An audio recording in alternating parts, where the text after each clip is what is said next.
Bienvenue, c'est Samy refait l'actu. Aujourd'hui, on va parler de ce qui se passe en Palestine, etc. Le fait que euh, un pays insiste pour que la Palestine fasse partie de l'ONU, que ça soit un membre à part entière, etc. On verra qui est ce pays parce qu'il dérange. Voilà, on va parler vraiment de l'Iran, de tout ce qui se passe au Moyen-Orient. Et aussi un truc, c'est, on va parler de la gauche, de l'extrême gauche, on va parler de Mélenchon. Oui, et de leur haine viscérale qu'ils ont envers l'Algérie. Donc on va analyser la chose. Bien évidemment que je vais me prendre une sauce encore une fois, hein, c'est comme ça, mais bon, j'ai l'habitude. Mais je pense que ceux qui me découvrent voient bien que véritablement je m'en fous moi de ta politique. C'est-à-dire que je peux critiquer autant les gens de droite que de gauche. Quand il y a quelque chose qui ne va pas, je le dis. Voilà. Maintenant, si je devais être quelqu'un qui vote, et Dieu m'en garde, honnêtement, je voterais et j'appellerais à voter pour Mélenchon. Ça, c'est clair. Mais une critique ne vaut pas condamnation, donc j'ai le droit de critiquer les gars, hein.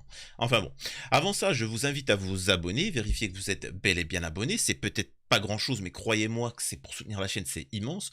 Ne pas hésiter à laisser un commentaire et un like pour le référencement de la vidéo, me rejoindre sur mes réseaux sociaux, et surtout merci pour tous ceux qui vont sur ma chaîne secondaire, c'est juste exceptionnel, vraiment, hein. Et encore, hein, je l'ai pas mis à fond, mais bon, merci.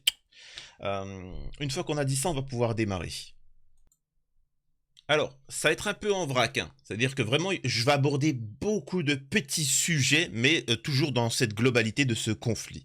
Donc, ne soyez pas surpris si ça décoiffe. Euh, donc déjà, hop, ouais, vous voyez bien. Israël fixe une date pour une offensive à Rafah. Des négociations pour une trêve en cours. Le premier ministre israélien, Benjamin Netanyahou, a déclaré ce lundi qu'une date était fixée pour une offensive sur la ville de Rafah, dans le sud de la bande de Gaza.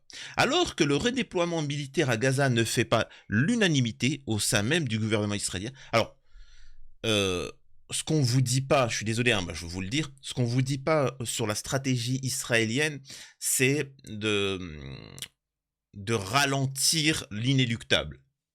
On vous le dira pas, les Israéliens ne vous le diront pas, mais ceux qui ont un minimum de connaissances savent de quoi je vais parler. Eux, leur but, c'est ce qu'ils ont fait, c'est-à-dire qu'ils ont rasé. Ils ont rasé Gaza. Vraiment, hein, c'est un... Ce qui veut dire que le temps que les gens reviennent, mais vraiment, ils doivent recréer tout un ville, des systèmes sanitaires, des égouts, etc. Ils doivent tout recréer, une ville de zéro. Sachant qu'il y a la famine, sachant qu'il y a eu un carnage, il y a eu un géno, zéro. Donc, on en a pour des dizaines et des dizaines d'années. Voilà. Donc, Israël, pour le moment, je vous rappelle qu'à l'heure actuelle, l'Occident est en train de s'effondrer économiquement. On n'aura plus les moyens de financer cet État-là. Donc petit à petit, il faut comprendre que Israël, alors il y a que les musulmans qui considèrent que c'est l'État le plus puissant du monde, que les Israéliens c'est l'armée la plus forte. Écoute, parle avec un, vous allez voir, il va vous dire c'est l'armée la plus forte de tous les temps. Oui, mais d'accord. Mais pour un Français, tu lui dis ça, je t'envoie un petit bataillon de 50 hommes, il te débarrasse il te dira ça. Tu demandes à un Allemand, tu me donnes 5 soldats. Voilà, tu deviens un Russe, il va te dire je te torche en. Vous voyez, ils sont financés, les armes sont livrées, ils n'ont pas d'économie, ils ne produisent rien, les Israéliens ne produisent rien, ils vivent des aides. Ils vivent des aides. D'ailleurs, ils ont un truc prophétique, c'est-à-dire qu'ils vivront bien et que les nations seront un peu leur esclave, un peu leur truc, etc. Et de fait, vous livrez une allocation, les États-Unis livrent une allocation, l'Allemagne livre une allocation, et bon, bref. Bref, continuons. Ils ne pourront plus soutenir l'État. En fait, c'est fini. Une fois que ça sera la catastrophe pour Israël, et les pays voisins qui se faisaient menacer à longueur de journée, ben, ils vont récupérer le territoire. C'est de ça qu'a peur Israël. Et c'est pour ça qu'ils maintenant, ils ont fait tout ceci pour un petit peu obliger. En fait, eux, ce qu'ils aimeraient bien, c'est une petite guerre régionale où on dégomme la Syrie. Oh, bah, ça a déjà été fait. Tous les pays qui lui en veulent. Ah, bah, oh, tu me dis, oh, ça a été pas mal fait. L'Irak, ah, ça a été fait. Merde. Bon, c'est vrai qu'il y avait aussi la Libye, mais que. Ah, ça a été fait. Ah, ça c'est. Donc, l'Afghanistan aussi fait, merde. Ouais, bon, ce qui reste, on va dire ça comme ça. C'est-à-dire que l'Iran et ainsi de suite. Euh, pour que, entre guillemets, on les fasse retourner à l'âge de pierre et que ça soit plus une menace pour 1000 ans. C'est ça le but, recherché par Israël. C'est tout. Et donc, cherchez pas. Le but, c'est de gagner du temps. C'est tout. Faut pas chercher, oui, mais il y a eu un conflit, mais il y a ci, il y a ça. Non, non, c'est juste pour gagner du temps. Regardez les BRICS, la Russie, la Chine qui se développent avec les pays du Golfe qui se développent. Vous avez pas idée du danger qu'étaient les BRICS, le fait que l'Iran fasse un peu un traité de paix avec l'Arabie Saoudite. T'avais un petit peu le monde sunnite avec le monde chiite qui faisait un peu une paix, sachant que les gars, ils étaient. Je suis pas en train de dire qu'ils ont pas fait un géno, que c'est pas les pires bip de l'humanité, Netanyahou, Israël, tout ça. Je suis pas en train de dire ça. Je suis en train de dire que c'est comprendre. Je peux comprendre. Je peux comprendre. C'est aussi simple que ça. C'est. Et alors que le redéploiement militaire à Gaza ne fait pas l'unanimité au sein même du gouvernement israélien, les États-Unis s'opposent à toute invasion militaire massive à Rafah. Les présidents français et égyptiens ainsi que le roi de Jordanie signent une tribune dans le journal Le Monde pour un cessez-le-feu immédiat à Gaza. C'est marrant, quoi. Ah, ça me fait rire, ça. La victoire sur le mouvement islamiste palestinien exige l'entrée dans Rafah et l'élimination des bataillons terreaux qui s'y trouvent. Cela se fera, il y a une date, a proclamé le Premier ministre israélien dans une déclaration vidéo sans donner plus de détails. Le Premier ministre est pris entre deux feux à l'intérieur de son cabinet, note notre correspondant à Jérusalem, Michel Paul. D'un côté, le ministre de la Défense, Golan, estime qu'Israël se trouve à un moment opportun pour obtenir la libération des otages. Pour lui, les mois de guerre et les résultats sur le terrain de l'armée israélienne permettent à Israël une certaine souplesse dans le processus de prise de décision. Les propos de ce ministre, souvent relativement isolé au sein du gouvernement, suscitent des réactions de l'extrême droite qui s'opposent également sur le redéploiement de l'armée à Gaza. Cette décision est critiquée, bref, opposition des États-Unis, un cessez-le-feu immédiat à Gaza. En résumé, ils se sont pris une déculottée sur le terrain. Je parle des soldats. Vraiment, moi je vous dis, entre le Hamas et l'armée israélienne, ils se sont pris une déculottée. Et vous remarquerez qu'on ne vous dit pas il y a combien de pertes dans l'armée israélienne.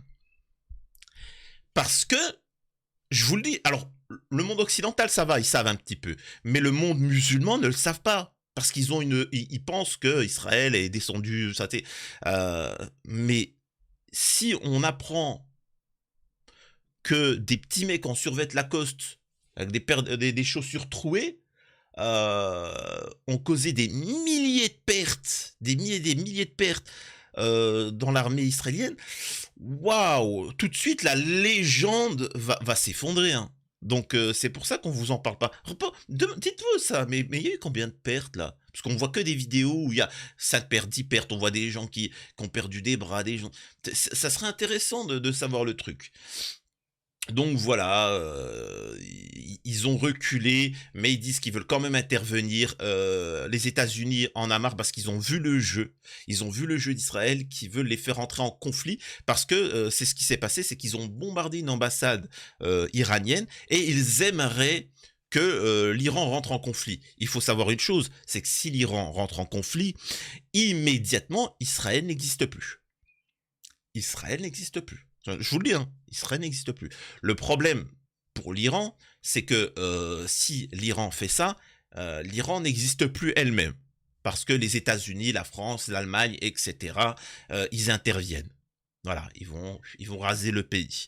C'est ça qu'il faut comprendre malheureusement, c'est que ces pays-là aimeraient intervenir, mais derrière, voilà. Il y aurait des conséquences assez nocives.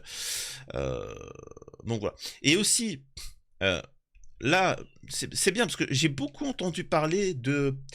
Il faut savoir que la Palestine est un moyen pour des gens de gagner des électeurs, de gagner des abonnés, hein, etc.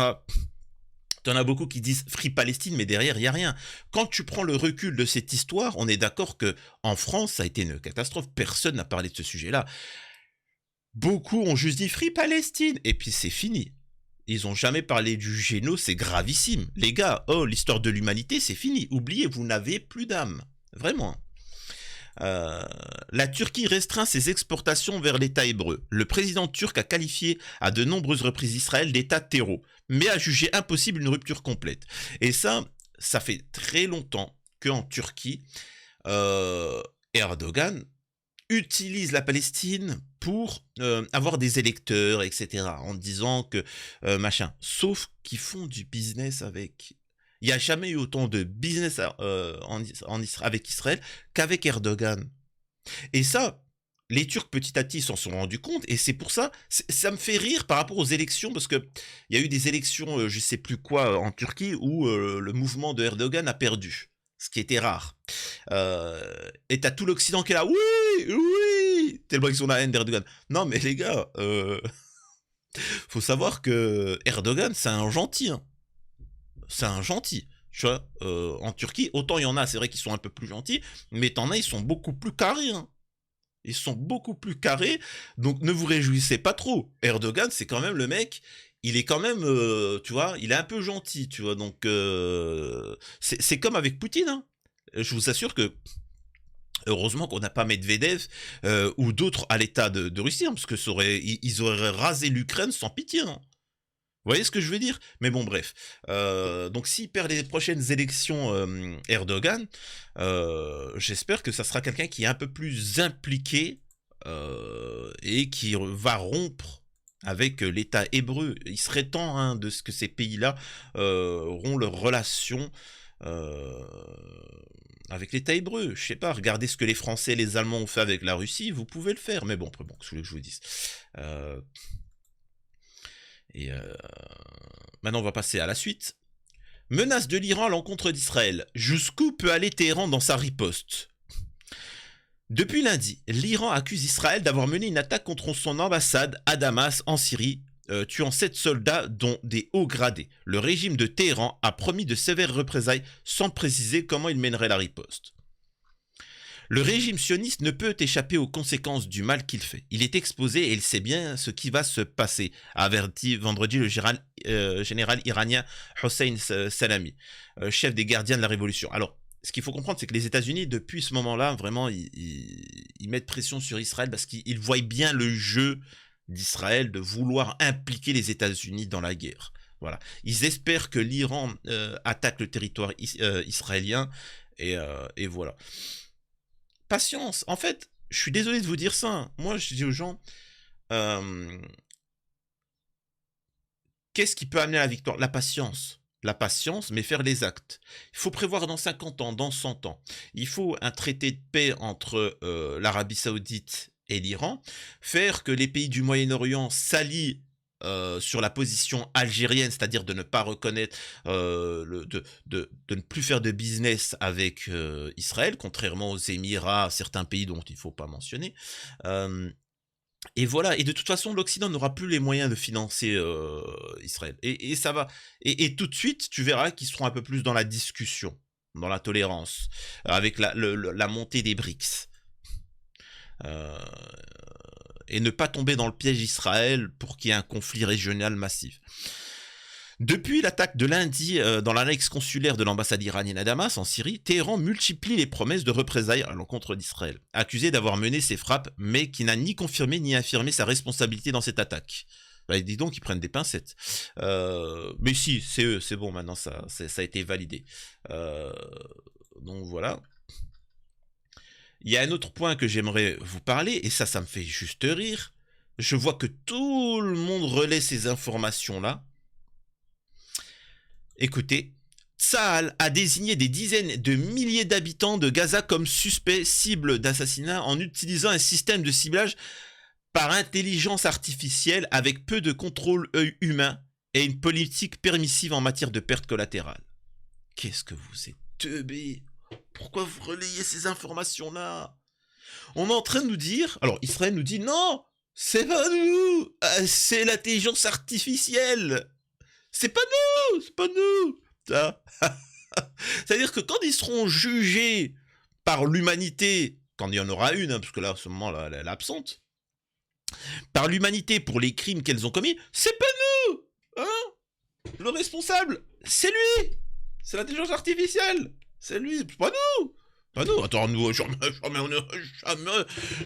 on aurait commis ça. C'est Terminator le responsable. Allez, hop, tu vois. Oh, c'est un truc de malade. Franchement, mais Israël, c'est les meilleurs. Vous pouvez dire ce que vous voulez. C'est les meilleurs. Oh mon Dieu, c'est les meilleurs. Nous on a connu, alors pour les plus jeunes, ils ont connu les rouges, tu sais, l'URSS. À ce qui paraît, ils mangent leurs enfants quand il faisait trop froid. Il fallait les détester pour entrer en conflit avec eux, etc. Il y en a, ils ont connu les Allemands, machin. Là, nous, on connaît les musulmans. Voilà, le Coran, couscous. Non, couscous. Je jure que croix de fer. Si je mange, je vais en enfer. Notre ennemi, et tu te dis, mais c'est quoi ces musulmans en carton là? C'est quoi cet état? On a connu ça. C'est-à-dire, maintenant, Israël il prévoit déjà l'avenir. C'est pas de notre faute. C'est des robots. Voilà, c'est l'intelligence artificielle. Voilà. On va voir des robots. Bienvenue, c'est nous les responsables.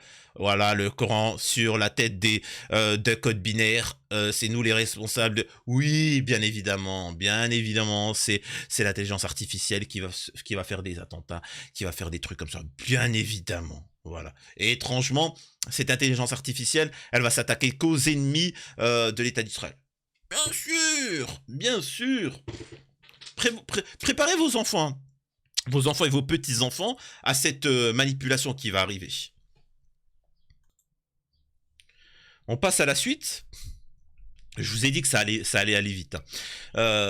L'Espagne déterminée à reconnaître l'État de Palestine d'ici le 1er juillet. Franchement, dans les pays occidentaux, l'Espagne, l'Irlande, l'Écosse, franchement. Pedro Sánchez invite ses voisins européens à rejoindre Madrid sur cette initiative. Aucune discussion n'a encore été enclenchée à ce stade à Bruxelles par l'Union européenne. Face au carnage à Gaza, l'Espagne a décidé de mener une vaste offensive en faveur de la reconnaissance de l'État de Palestine. Jeudi 4 avril, sur la chaîne Al Jazeera, Pedro Sánchez, le Premier ministre espagnol, a assuré qu'il acterait dès que possible, quand des conditions seront adéquates, à une matière telle que cette décision ait l'impact le plus positif possible. Devant la presse européenne, son ministre des Affaires étrangères, José Manuel Álvarez, a assuré la veille souhaiter reconnaître la Palestine avant le 1er juillet, étant donné le niveau de violence à Gaza et en Cisjordanie. Nous devons de faire quelque chose pour briser le cycle de violence, assure-t-on dans son entourage. Pour M. Álvarez, cet État palestinien doit permettre de donner des garanties de sécurité à l'État israélien. Monsieur Sánchez rappelle pour sa part que cette reconnaissance doit s'accompagner de la reconnaissance d'Israël par ses voisins arabes, parce que la reconnaissance mutuelle est la clé pour atteindre une solution durable à ce conflit. Donc voilà, pour l'actualité concernant l'Espagne. Et là, on arrive au moment où les gauchistes vont tomber dessus. Ah là là, c'est incroyable. Israël s'oppose avec virulence à l'adhésion palestinienne à l'ONU. Les Palestiniens ont officiellement relancé la semaine dernière une requête datant de 2011 pour devenir membre à part entière de l'ONU. Le Conseil de sécurité s'est réuni ce lundi pour enclencher le processus d'examen. Les perspectives d'une solution à deux États paraissent bien loin. L'ambassadeur israélien à l'ONU a dénoncé lundi avec virulence la requête palestinienne d'adhésion à l'organisation internationale. Au moment où le Conseil de sécurité commence officiellement à examiner cette démarche, au succès plus qu'improbable, le Conseil de sécurité discute en ce moment de la reconnaissance d'un État palestinien, a lancé Gilad Erdan à la tribune de l'Assemblée générale, estimant qu'accorder cette demande serait la récompense la plus abominable pour les crimes les plus abominables. Le simple examen de cette requête est déjà une victoire pour ceux qui ont soutenu les attaques du 7 octobre. Quelle est la prochaine étape? Envisager l'adhésion à l'ONU de l'État islamique? Ben non. Pourquoi il dit ça? L'Israël est déjà à l'ONU, je comprends pas pourquoi il dit ça. Selon lui, accorder aux Palestiniens un statut d'État s'oppose à l'idée de parvenir par la table des négociations à une solution durable au conflit. Des négociations au point mort depuis une décennie. Le gouvernement israélien s'oppose à la solution à deux États défendue par une grande majorité de la communauté internationale, dont les États-Unis. Les Palestiniens ont depuis 2012 un statut d'État non-membre observateur. Ils ont officiellement relancé la semaine dernière une requête datant de 2011 pour devenir membre à part entière de l'ONU. Le Conseil de sécurité s'est réuni lundi pour enclencher le processus d'examen. L'obstacle américain. Pour que la requête aboutisse, il faudrait d'abord une recommandation positive du Conseil de sécurité. Au moins 9 votes pour. Sans veto d'un membre permanent. Puis un vote à une majorité des 2/3 à l'Assemblée générale. Mais les observateurs doutent que l'initiative passe l'étape du Conseil en raison de la position des États-Unis, qui en 2011 déjà s'étaient opposés à cette démarche. Notre position n'a pas changé, a insisté l'ambassadeur américain adjoint Robert Woods, répétant que la reconnaissance d'un État palestinien devait se faire dans le cadre d'un accord avec Israël, pas à l'ONU.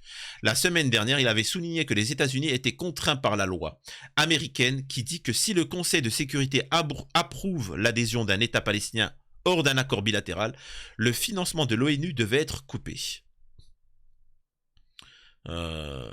Tout ce que nous demandons, c'est de prendre notre place légitime au sein de la communauté des nations, a plaidé l'ambassadeur palestinien à l'ONU, Riyad Mansour, qui espère un vote du Conseil de sécurité le 18 avril. Donc, espérons ceci. Et maintenant, j'aimerais vous montrer une petite chose. Donc là, on va revenir sur certains points. Alors peut-être certains ne vont pas comprendre. Il ne s'agit pas de dire... Les Algériens ont toujours soutenu la Palestine. C'est l'un des seuls pays à l'avoir fait réellement. Hein. Il a fallu attendre qu'ils ont un siège à l'ONU, enfin au truc là, je ne me rappelle plus le terme, pour que les choses bougent.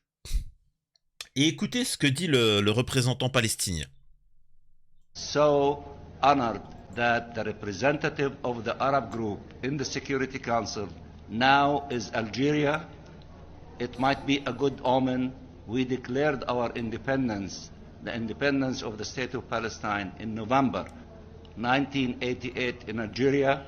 Vous allez comprendre où c'est que je veux en venir. Certains gauchistes, hein, ils vont me dire « Oui, mais tais-toi, tu me laisses parler. Quand je tombe sur l'extrême droite, tu la fermes.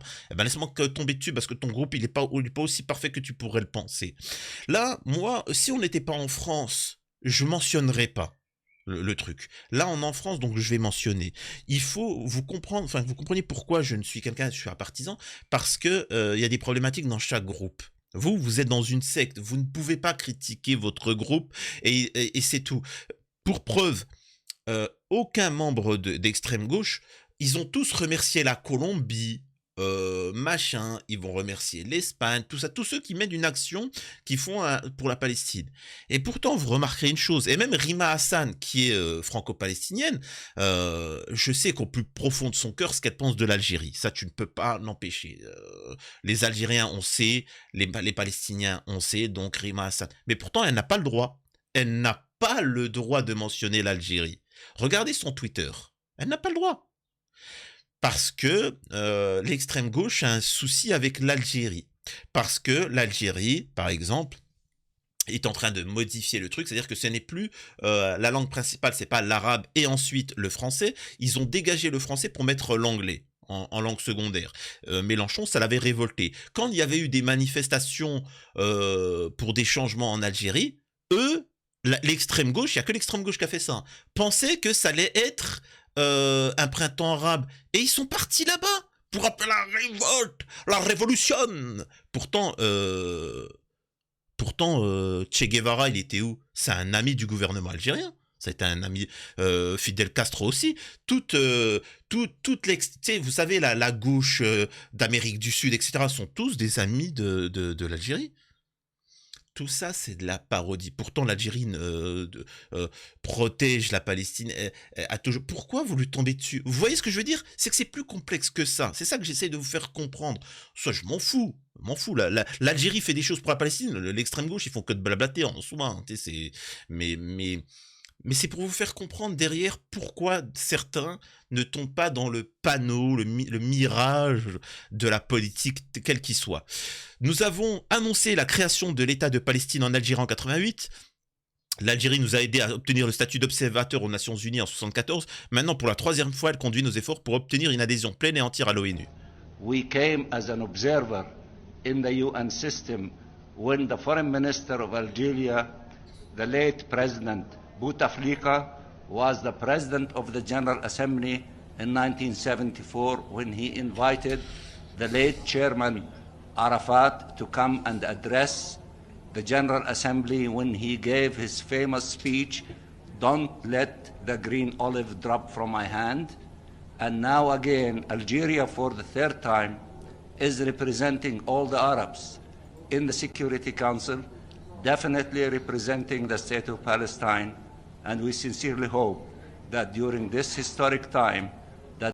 Donc voilà. Encore une fois, là, moi, demain, un Algérien, de quelqu'un, il parle comme ça, je m'en fous. Je dis, ouais, mais les Algériens se mettent pas en avant sur ça.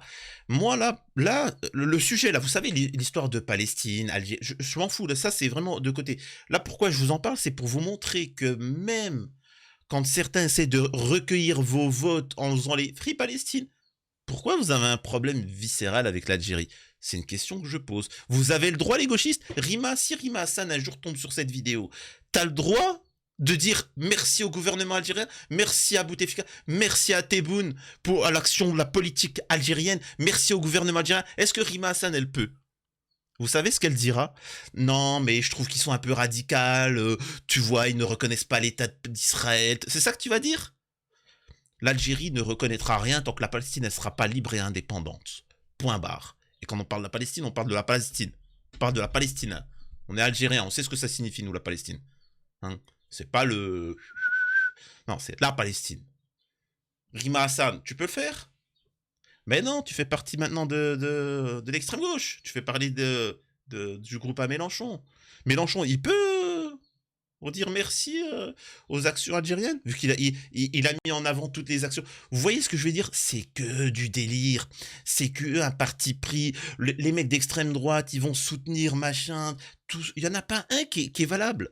Ils sont juste là pour prendre du pognon. Hein. Les mecs d'extrême droite, ils font les patriotes alors qu'il n'y a pas plus anti-patriotique qu'eux.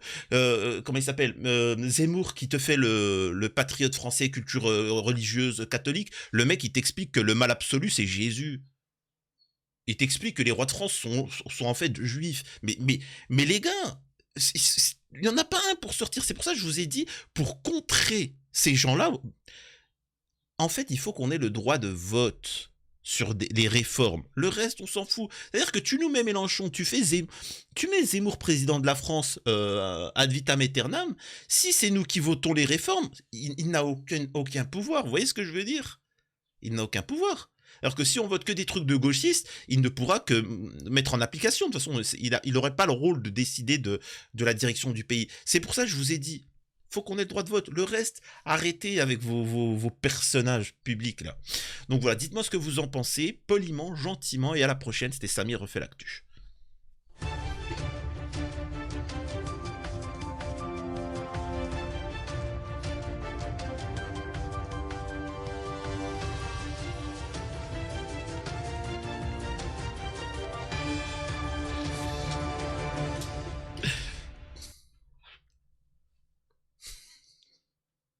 J'aime bien parce qu'à chaque fois que je tombe, c'est pour ça que certains pensent que je suis là pour faire des vues ou je sais pas quoi.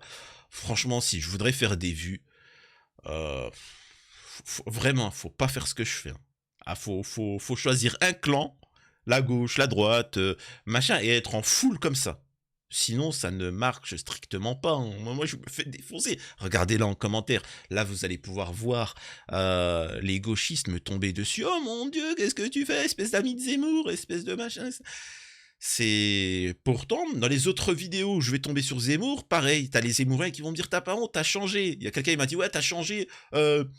tu soutiens l'extrême gauche, alors que d'habitude, d'habitude, rien du tout, c'est vous qui vous faites des films, hein. Je vous répète, je n'appelle à voter pour personne, et pour moi, la politique, ça représente ce que ça représente, c'est tout.